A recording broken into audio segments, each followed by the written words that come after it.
मोहिनी बहुत ही चंचल थी। वो अपना काम निकलवाने के लिए कुछ भी कर सकती थी। अब एक रोज मोहिनी अपने पास के मोहल्ले की एक दुकान पर जाती है और उसे अपने बॉयफ्रेंड के लिए चॉकलेट लेना था और मोहिनी के पास सिर्फ 100 रुपए थे, जिस वजह से वो दुकान वाले से कहती है, मुझे 100 रुपए वाली चॉकलेट चाहिए और कोई अच्छी सी चॉकलेट देना। जी 100 वाली चॉकलेट तो नहीं है, लेकिन 150 वाली तो मिल जाएगी। लात जूते चप्पल खाकर तो मैंने माँ से ये 100 रुपए लिए थे, अब 50 रुपए और मांगने गई तो ये पैसे भी ले लेंगी। कुछ तो करना ही होगा। इतना सोचने के बाद मोहिनी बहुत ही प्यार से दुकान वाली से कहती है, सुनो ना जान, मेरे पास तो 100 ही रुपए हैं और मुझे चॉकलेट खाने का बहुत मन है, तो प्लीज ना मुझे वो 100 वाली चॉकलेट दे दो। मोहिनी तूने मुझे क्या कहा जान? हाय हाय जान, एक बार और बोलना। प्लीज ना जान, मुझे 150 वाली चॉकलेट दे दीजिए ना। अरे ये प्लीज प्लीज मुझे मत बोल, मैं तुझे एक क्या 2 चॉकलेट देता हूँ और ये पैसे भी ले जा। मोहिनी चॉकलेट लेने के बाद जाते जाते दुकान वाली से कहती है, थैंक यू भैया, आप कितने अच्छे हैं। एक की जगह 2 चॉकलेट दी आपने, वो भी फ्री में। अरे मोहिनी, चॉकलेट मिलने के बाद में तेरा भैया हो गया और उससे पहले तेरा सैया था। मैं तो तुझे छोड़ूंगा नहीं। अब मोहिनी उन चॉकलेट के साथ सीधे अपने बॉयफ्रेंड से मिलने पार्क में पहुंचती है और पार्क में पहुंचने के बाद अपने बॉयफ्रेंड मोहित से ही कहती है, ये ले पकड़, एक चॉकलेट तेरी और एक चॉकलेट मेरी। बड़ी मुश्किल से दुकान वाले से लेकर आई हूँ। माँ तो मुझे पैसे देती नहीं और तेरे लिए मुझे चॉकलेट खरीदनी पड़ती है। अरे क्या जरूरत थी मेरी जान तुम्हें ये चॉकलेट खरीदने की? अरे मैं तो ऐसे ही तुम पर फिदा हूँ। अब देर शाम जब मोहिनी घर लौट कर आती है तो मोहिनी की माँ मोहिनी से कहती है, पास की दुकान से जो तूने 300 रुपए की चॉकलेट खाई है, तो एक दिन जाकर उनके घर का सारा काम कर रही हो। लेकिन मैंने तो किसी से कोई चॉकलेट ली ही नहीं, तो आप किस दुकान वाले की बात कर रही हो? उसी दुकान वाले की बात कर रही हूँ जिससे तू पहले जान फिर भाईजान बनाकर उससे 300 का चॉकलेट ठग लाई है। अगर बच गई हो तो मुझे भी खिला दे। वाह माँ वाह, कोई भी कल को उठकर आएगा और आपसे कहेगा कि आपकी बेटी ने मुझे जान कहा, उसके बाद भाई जान कहा, तो आप मान लेंगी क्या? हाँ बिल्कुल मान लूंगी, क्योंकि तू है ही ऐसी। और ये बात तो पूरा मोहल्ला जानता है कि तू अपना काम निकलवाने के लिए किसी को जान बना सकती है और काम निकल जाने के बाद उसे भाईजान भी बना सकती है। माँ, मैंने किसी से कोई चॉकलेट नहीं ली और ये मुझ पर आप इल्जाम तो मत ही लगाइए कि मैंने किसी को जान बोलकर या भाईजान बोलकर कोई भी चॉकलेट ली है। अब कुछ देर बाद सरला अपनी बेटी मोहिनी से कहती है, मोहिनी, तेरा काम हो गया हो तो जाकर चक्की पर आटा रखा, सुबह के लिए आटा नहीं है। माँ, मेरे पेट में दर्द हो रहा है, मैं किसी और को कह दूं या भाई को बोल दो ना, वो रखाएगा चक्की पर गेहूँ। आपको अपनी फूल सी नाजुक सी बेटी को ये सब काम कहते हुए शर्म नहीं आती? और तुझे काम निकलवाने के लिए लोगों को जान और फिर भाईजान बनाते हुए शर्म नहीं आती? अच्छा ठीक है, और फिर से ताने मत मारो, अभी आपका काम कर देती हूँ। अब ऐसे ही कुछ समय बाद मोहिनी अपने ही मोहल्ले के राजेश को बुला कर लाती है और उसे चक्की पर गेहूं पिसवाने के लिए गेहूं रखने के लिए कहती है, जिस पर राजेश मोहिनी से कहता है, मैं गेहूं चक्की पर रखवा कर आऊंगा, लेकिन आटा पीसने तक का वेट नहीं कर सकता, मुझे और भी काम है। राजू प्लीज ना, सुबह के लिए आटा नहीं है और माँ मुझ पर गुस्सा करेंगी, मान जाओ ना जान। मोहिनी, क्या बोली तू? राजू और जान भी? फिर तो तुम्हारा काम करना ही होगा। अब राजेश भी मोहिनी की प्यारी प्यारी बातों में आ जाता है और घंटों बाद चक्की से गेहूं पिसवा कर ले आता है और आते ही मोहिनी से कहता है, तुम सामने से हटो ना, मैं रखता हूँ। किचन तक बताओ, किचन कहाँ है? राजेश अब उस आटे की बोरी को किचन तक रख कर आता है। उसके बाद मोहिनी को देखते हुए कहता है, अच्छा तो मैं चलता हूँ, तुम अपना ध्यान रखना। मैं जाऊँ क्या? कुछ कहना है मोहिनी? मैं जा रहा हूँ, देख लो तुम। हाँ रे जाना, तू काय को दिमाग खा रहा है? अरे भाई निकल भी अब। कैसी लड़की है डायन, काम निकल गया तो धक्का देकर बाहर निकाल दिया। अब अगले दिन सरला घर का काम छोड़कर मोहिनी से कहती है, आज मुझे मौसी से मिलने जाना है, तो शाम में आने तक घर का सारा काम हो जाना चाहिए, मुझे कोई बहाना नहीं सुनना। इतना कहने के बाद सरला घर से निकल जाती है। सत्यानाश, घर से जाते जाते भी माँ को चैन नहीं है, अब मुझे घर का इतना सारा काम करना पड़ेगा। सरला के जाने के बाद मोहिनी काम देखकर तो अपना सर पीट लेती है, लेकिन तभी मोहिनी के बॉयफ्रेंड मोहित का फोन आता है और मोहिनी को अपने बॉयफ्रेंड के फोन से एक धाकड़ आइडिया आता है और मोहिनी फोन उठाते ही अपने बॉयफ्रेंड से कहती है, आज मैं तुझसे मिलने नहीं आ सकती क्योंकि घर पर ना मम्मी नहीं है, और तुम आ सको तो 15 मिनट में घर पहुंच जाना। इतना कहने के बाद मोहिनी फोन काट देती है और करीब 10 मिनट बाद ही मोहिनी का बॉयफ्रेंड मोहिनी के घर आता है और मोहिनी अपने बॉयफ्रेंड को कहती है, बेबी घर में इतना सारा काम है, तो पहले काम बाद में रोमांस। तो सबसे पहले ना तुम किचन साफ कर दो, उसके बाद कपड़े धोकर पोछा लगाना। इतना तो कर दोगे ना तुम? अब मोहित भी मोहिनी के कहने पर बर्तन, झाड़ू, पोछा और कपड़े धो देता है और इसमें करीब 2 घंटे बीत जाते हैं। अब जैसे ही मोहिनी देखती है कि मोहित ने घर का सारा काम कर दिया है, तब मोहिनी मोहित से कहती है, बेबी अब तुम्हें जाना होगा क्योंकि मम्मी बस नीचे गली में खड़ी है। अब तुम कैसे जाओगे मुझे नहीं पता, प्लीज अभी जाओ यहाँ से। मोहिनी का ये रवैया देखकर मोहित भी खुद से कहते हुए वहाँ से निकल जाता है। एक तो साला इतना काम भी करवा लिया और जब रोमांस की बारी आई तो मुझे कहती है माँ आने वाली है। अरे इसे तो मैं बाद में देख लूंगा। अब देर शाम सरला जब घर आती है तो घर आते ही सरला मोहिनी से कहती है, घर तो बहुत अच्छे से चमकाया है, तूने ही साफ किया है या फिर किसी और को बुलाया था? माँ मैं आपको इतनी कमजोर लगती हूँ? ये सारा काम ना मैंने ही किया है, तो प्लीज मुझे ना काम छोड़ दो, आइंदा से मत ही कहना। अच्छी बात है, आज ही मौसी से तेरे रिश्ते की बात करके आई हूँ। शादी के बाद तो तुझे ये सब करना ही है। अब सरला अपने फोन में उस लड़के की फोटो दिखाते हुए मोहिनी से कहती है, देख मोहिनी, यही लड़का है, स्मार्ट तो बहुत है। बाकी अगर तूने इसे भी रिजेक्ट किया तो किसी काले से लड़के से तेरी शादी करवा दूंगी। लेकिन मैंने कब कहा कि लड़का बुरा है? मैं तो शादी के लिए राजी हूँ। अब ऐसे ही समय बीतता है और मोहिनी को लड़के वाले देखने आते हैं।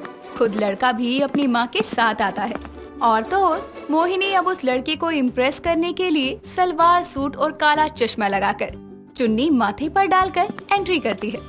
तभी लड़का अपनी माँ के सामने मोहिनी को कहता है, जी आपका नाम पूछने से पहले मैं बस ये कहना चाहूँगा कि आपका जो फैशन है ना बहुत ही बहन जी टाइप का है। सॉरी, हम इस रिश्ते के लिए तैयार नहीं है। क्या कहा? मेरा फैशन ओल्ड है, वो भी बहन जी टाइप? वो तो शुक्र मनाओ जो मैंने तुम्हें हाँ किया, वरना तुम्हारे जैसे लड़के तो रोज लड़कियों के पीछे भागे फिरते हैं। जबान को संभाल के बात करो, मैं अभी तुमसे तमीज से बात कर रहा हूँ। तमीज की तो तुम बात ही मत करो। यहाँ सारे मोहल्ले के लड़के मोहिनी को अपनी जान मानते हैं और तुम जैसे भाईजान टाइप लोग ना मुझे बहन जी टाइप कह रहे हो। अभी के अभी मेरे घर से निकल। मोहिनी चुप कर जा, तमाशा करने की जरूरत नहीं है। माँ मुझे इस भाईजान से शादी नहीं करनी, इससे कहो अभी के अभी यहाँ से निकले। मुझे इसने बहन जी टाइप कैसे कहा? अनुपमा सुबह की आरती के समय कान्हा जी से प्रार्थना करते हुए बोलती है, कान्हा जी हमारे परिवार वालन और सगे संबंधियों का ध्यान रखना। हमारे के इतना अच्छा परिवार दिए हो। अम्मा जी, ससुर जी, सभी लोगन बहुत अच्छे हैं। बस ऐसे ही अपन कृपा बनाए रखा। अनुपमा कान्हा जी की आरती के साथ पूजा खत्म करती है। अनुपमा रोज की तरह अपने दिन की शुरुआत करती है। सबके लिए चाय बनाती है। अनुपमा अपनी सास शीला के पास जाकर बोलती है, अम्मा जी महाशिवरात्रि आ रही है, तो काहे ना हम सबन महाशिवरात्रि बहुत ही धूमधाम से मनाए। आपका कहत हो? हाँ, ये बात तो तू एकदम ठीक कह लो। फिर राज भी तो शिवरात्रि के दिन उपवास रखत है। हाँ अम्मा जी, यही खातिर बोलिए कि का अलग करे महाशिवरात्रि पर। फिर हम भी उसी हिसाब से तैयारी शुरू करी है। ज्यादा दिन भी तो नहीं है। ई शिवरात्रि तो और भी खास हुई बहुरिया, काहे से कि हमरा बड़का बिटवा भी तो लौट रहल है। नलीन के आने से घर में रौनक आ जाइले। हाँ अम्मा जी, ई बार तो नलीन यहीं रही है। पढ़ाई जो पूरी हो गई, कान्हा जी अपन कृपा ऐसे ही हमारे परिवार पर रखे। ठीक है अम्मा जी, फिर हम तैयारी करत हैं। बताएं का करें? हम तो बस इतना कह रहे हैं कि कुछ अलग कुछ खास होने के चाहिए। बाकी जिम्मेदारी तो हार बा, का करने का है का नहीं। बस कोनो मदद चाहिए तो अमरिया राखी के बोला दही। ठीक है, हम सब तैयार ठीक से करी हैं। यहाँ अनुपमा आने वाली शिवरात्रि के लिए बहुत खुश थी। तो वहीं राज अपने ऑफिस के कैबिन में बैठकर काम कर रहा था। तभी उसके पास भाव्या आती है और वो राज से कहती है, वी बस भी करो ना, जब देखो तब काम करते रहते हो। चलो ना कहीं घूमने चलते हैं। मेरा बहुत मन कर रहा है तुम्हारे साथ घूमने जाने का। इतना टाइम हो गया, बस हम साथ में मीटिंग में ही गए हैं। भव्या, तुम्हें तो पता ही है एक नया प्रोजेक्ट मिला है और उसकी डेडलाइन भी आने वाली है। अभी हमारे लिए कहीं घूमने जाने से अच्छा है कि पहले हम काम खत्म कर लें, ये ज्यादा जरूरी है। मुझे तो कभी कभी खुद पर बहुत गुस्सा आता है कि मैं मना भी क्यों रही हूँ तुम्हें। तुम सारा दिन काम में लगे रहते हो या फिर अपनी सो कॉल्ड वाइफ के पास चिपके रहते हो। बस मुझे अपने ऑफिस में रखने के लिए प्यार किया है क्या? ये तुम कैसी बात कर रही हो भव्या? और तुम्हें पता है अनुपमा के पास जाने में भी मुझे कितनी ज्यादा मसालों की बदबू आती है, और तुम ये बोल रही हो कि मैं उसके पास चिपका रहता हूँ। बुरा लग रहा है तुम्हें, लेकिन ये सच ही तो है। अब शिवरात्रि आने वाली है और तुम हर बार की तरह ये वाली शिवरात्रि भी अपनी बीवी अनुपमा के साथ ही मनाओगे और मैं वहाँ मेहमानों की तरह खड़ी एक कोने में तुम्हें देखती रहूंगी। भव्या, तुम्हें सब कुछ पता है, फिर भी तुम ऐसी बात कर रही हो। शिवरात्रि की पूजा जोड़े में होती है और सबके लिए मैं अनुपमा का पति ही हूँ। मैं चाहकर भी कुछ नहीं कर सकता हूँ। अच्छा, तुम अगर मुझे मनाना चाहते हो तो मैं तुमसे कुछ मांगना चाहूंगी। बताओ, दोगे मुझे? बताओ क्या चाहिए तुम्हें? अगर मैं दे सका तो जरूर दूंगा, और नहीं पाया तो कोशिश तो जरूर ही करूंगा। कोशिश नहीं, मुझे प्रॉमिस चाहिए कि मैं जो मांगूंगी वो तुम मुझे दोगे। अच्छा बाबा, प्रॉमिस, तुम जो कुछ भी मांगोगी मैं तुम्हें दूंगा। अब बताओ क्या चाहिए तुम्हें? इस बार की शिवरात्रि की पूजा में मैं तुम्हारे साथ बैठना चाहती हूँ। प्लीज भी मना मत करना, मेरा बहुत मन है इस बार की पूजा में तुम्हारे साथ बैठकर पूजा करने का। लेकिन भव्या, ये मुमकिन नहीं है। मेरे बच्चे हैं, उन्हें पता चल गया तो क्या होगा भव्या? तुम्हें अपनी अम्मा, बाबूजी, बच्चों, यहाँ तक कि अपनी उस अनचाही पत्नी अनुपमा तक की भी फिक्र है, लेकिन तुम्हें मेरी फिक्र नहीं। मैं कुछ बोल देती हूँ तुम्हें तो तुम्हें तुम्हारा परिवार याद आ जाता है। नहीं भव्या, ऐसा नहीं है। तुम खामखा ही गुस्सा कर रही हो, और तुम नहीं समझोगी तो कौन समझेगा? हमेशा मैंने ही प्रॉमिस किए हैं, लेकिन अब नहीं। अगर तुम मुझे सच में प्यार करते हो ना वी, तो इस बार की शिवरात्रि की पूजा में तुम मुझे अपने साथ बैठाओगे। भव्या, बात को समझो ना, ये मुमकिन नहीं है। नहीं वी, इस बार तुम मेरी बात को समझो। हर बार सब तुम्हारे हिसाब से नहीं हो सकता कि बीवी और गर्लफ्रेंड दोनों साथ में खुश रहे, और अगर तुमने मेरी बात नहीं मानी तो ये हमारी आखिरी मुलाकात होगी, समझे? भव्या, मेरी बात तो सुनो। हम कहीं बैठकर आराम से बात करते हैं ना इस बारे में। भाव्या राज की बातों को अनसुना करके वहाँ से मुंह बनाकर चली जाती है। अनुपमा अपने पति की इस हरकत से बिल्कुल बेखबर थी, और न ही अनुपमा के परिवार में किसी को कुछ पता था, और ये सब काफी समय से चल रहा था। अनुपमा घर को सजाने का सामान लेकर आती है तो राखी वहाँ आकर कहती है, मम्मी, मैंने आपको बोला था मेरे लिए चॉकलेट मिल्क शेक बनाने के लिए, आपने बनाया नहीं अभी तक। अरे बाप रे, सॉरी राखी, मैं बाकी काम के चक्कर में भूल गई। मैं अभी बना देती हूँ, बस 5 मिनट का समय दे। मम्मी, अब मैं अपने फ्रेंड्स के साथ बाहर जा रही हूँ, तो अब आप बोल रही हो? लेकिन राखी बेटा, तूने तो बताया ही नहीं कि तू अपने दोस्तों के साथ जा रही है। मैं तेरे लिए कुछ बना देती, लेकिन कोई बात नहीं, मैं लिट्टी चोखा और खुरमा पैक कर देती हूँ, मतलब देती हूँ। दोस्तों को खिला दियो। मम्मी, मैं दोस्तों के साथ मूवी देखने जा रही हूँ और आप बोल रही हो कि मैं वहाँ ये सब लेकर जाऊँ? हाँ तो क्या दिक्कत है, भूख भी नहीं लगेगी और घर का खाना भी हो जाएगा। तुम आजकल के बच्चों को भी ना बस बाहर का खाने की आदत हो गई है। रुक 2 मिनट, मैं अभी लाती हूँ।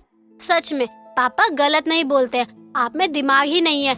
आपको पता भी है थिएटर में कुछ खाने पीने को नहीं लेकर जाते हैं, जो भी खाना होता है वो खुद से खरीद कर ही खाते हैं। सॉरी, वो मुझे पता नहीं था, लेकिन कोई बात नहीं ना, रास्ते में खा लियो। वैसे भी तूने कुछ खाया नहीं है, भूख तो तुझे लगी रही होगी ना, खाते खाते चली जाना। मम्मी, मैं यहाँ आपसे लिट्टी चोखा और खुरमा नहीं लेने आई हूँ, मैं यहाँ आपसे पैसे लेने आई हूँ। पैसे दे दो, पापा से सुबह पैसे लेना भूल गई थी, मुझे लेट हो रहा है, जल्दी से पैसे दे दो। ठीक है, देती हूँ। अच्छा ये बता दे कौन कौन से दोस्त जा रहे हैं, और उन दोस्तों के फोन नंबर भी दे दे। मम्मी, फोन नहीं फोन, और वो मेरे दोस्त है, ना कि कोई चोर जो आप उनका नंबर पूछ रही हो। और हाँ, प्लीज आप ना मेरी जासूसी करना बंद करो, मुझे नहीं पसंद है कोई इतना मुझसे पूछता रहे। मैं तो बस इसलिए बोल रही थी कि कहीं कोई मुसीबत में ना पड़ जाए। तेरे दोस्तों का नंबर होना चाहिए ना मेरे पास। वो अंग्रेजी में क्या बोलते हैं, सेफ्टी के लिए। मम्मी, मैं कोई छोटी बच्ची नहीं हूँ जो आपको मेरी सेफ्टी करनी पड़े, मैं अपनी सेफ्टी खुद कर सकती हूँ। आप मेरा टाइम वेस्ट मत करो और जल्दी से पैसे दे दो, जाना भी है मुझे, मेरे दोस्त वेट कर रहे होंगे। राखी की कड़वी बातें अनुपमा को बहुत बुरी लगती है, लेकिन अनुपमा किसी भी बात का बुरा नहीं मानती, पर राखी को पैसे देकर काम में लग जाती है और काम करते करते शाम हो जाती है। शाम होने के बाद राज थक कर घर आता है। अनुपमा राज के लिए पानी का ग्लास लेकर आती है और बोलती है, लीजिए पानी। अरे अनुपमा, सर में बहुत दर्द हो रहा है, 1 कप चाय बना दो कड़क। अचानक से सर दर्द हो रहा है, कछु मतलब कुछ खा लिए थे क्या गलत? अरे यार अनुपमा, समझ नहीं आता है क्या तुम्हें? जितना बोल रहा हूँ बस उतना करो। जाओ 1 कप चाय लेकर आओ, और हाँ थोड़ी जल्दी लेकर आना, ठीक है? जी अभी नहीं, लेकर आती हूँ। कुछ देर में अनुपमा चाय बनाकर लाती है और राज को देती है। राज को थोड़ा ठीक लगने लगता है तो अनुपमा कहती है, सुनिए ना, इस बार की शिवरात्रि के लिए अम्मा जी और मैंने कुछ अलग करने का सोचा है। अगर आपके मन में कुछ अलग हो तो बता दीजिए। मुझे भी ऐसा ही कुछ महसूस हो रहा है कि शिवरात्रि कुछ अलग ही होगा। कहीं भव्या गुस्से में आकर कुछ ऐसा वैसा तमाशा न कर दे जो मुझे बहुत भारी पड़े। क्या हुआ, आप कुछ बोल काहे नहीं रहे? नहीं कुछ नहीं, तुम लोगों को जैसा ठीक लग रहा है वैसा कर लो, मैंने कुछ नहीं सोचा। हर बार तो महाशिवरात्रि के लिए आप ही सबसे ज्यादा उत्साह में रहते हैं, तो क्या हुआ इस बार? तुम्हें दिखाई नहीं दे रहा है? मैं अभी अभी ऑफिस से आया हूँ और तुम हो कि सवाल पे सवाल किए जा रही हो। राज अपना गुस्सा अनुपमा पर निकालकर अपने कमरे में चला जाता है। राज को ये डर सता रहा था कि शिवरात्रि में कोई तमाशा ना हो जाए, और अनुपमा को महाशिवरात्रि के दिन की बहुत खुशी थी।